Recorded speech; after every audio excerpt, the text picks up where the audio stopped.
이번 주 기상 예보를 보니 또다시 빗도는 흐림입니다. 담주가 되면 다시 날이 환하게 떠오르겠죠. 이렇게 이에서 3주 동안 개점 휴업할 것을 생각하니 우울해집니다. 마눌님에게 얘기를 했더니 잘 놀다 와서 그런다고 한 소리 합니다. 근데 그 논다라는 말이 마음에 걸립니다. 놀지 않았다고 할 수는 없는데 그렇다고 논다라고만 하고 말기에는 뭔가 미진합니다. 그럼 별 보기를 뭐라고 말해야 할까? 나는 왜 별을 보는가? 고민에 빠졌습니다. 님은 학생 천체 관측대 심사후기에서 긴장 완화를 위해 학생들에게 뜬금없는 질문을 했다고 합니다. 너 별 보는 거 좋아해? 어떤 대상이 제일 좋아? 그게 왜 좋은데? 제가 학생이었다고 가정해봅니다.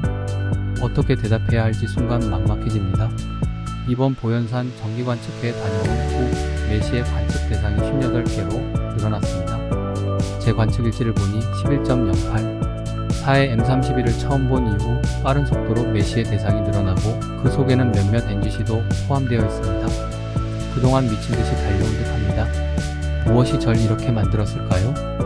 그동안 별을 보기 시작하면서 천체 관련 책들이 하나둘씩 늘어나고 관련 영상물이 하드디스크 속에서 영역을 넓혀가고 있습니다.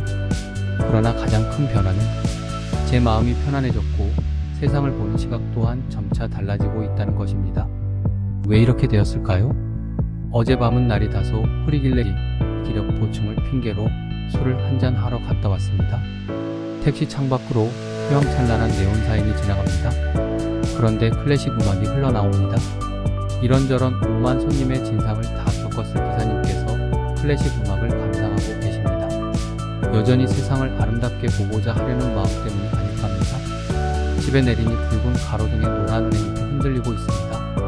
택시에서 클래식 선율을 감상한 탓인지 지금 이 순간은 밤하늘의 별만큼이나 아름답습니다. 여기 댓글 중에서 현희 아빠님께서는 별은 인간을 초라하게도 하지만 빛나게도 한다고 하셨는데 이 멘트가 평소 제 생각과 비슷했습니다.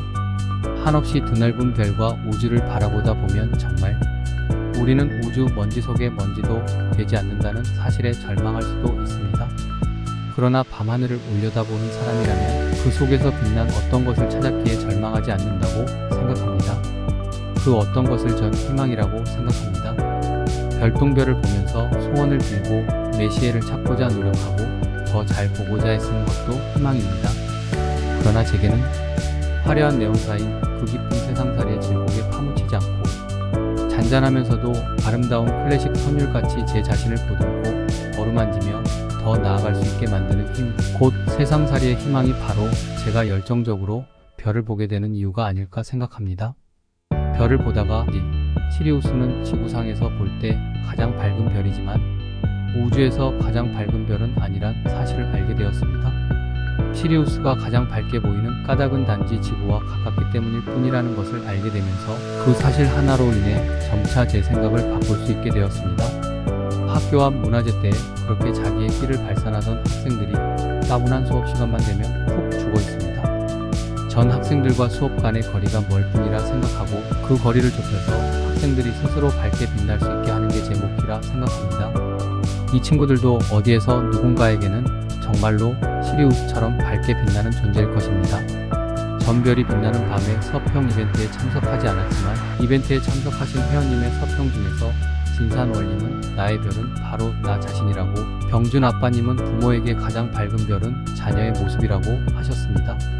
전 밖에 나가면 비록 별 볼 일 없지만 그래도 집안에서는 집사람과 아이들에게 시리우스 같은 존재일 것입니다.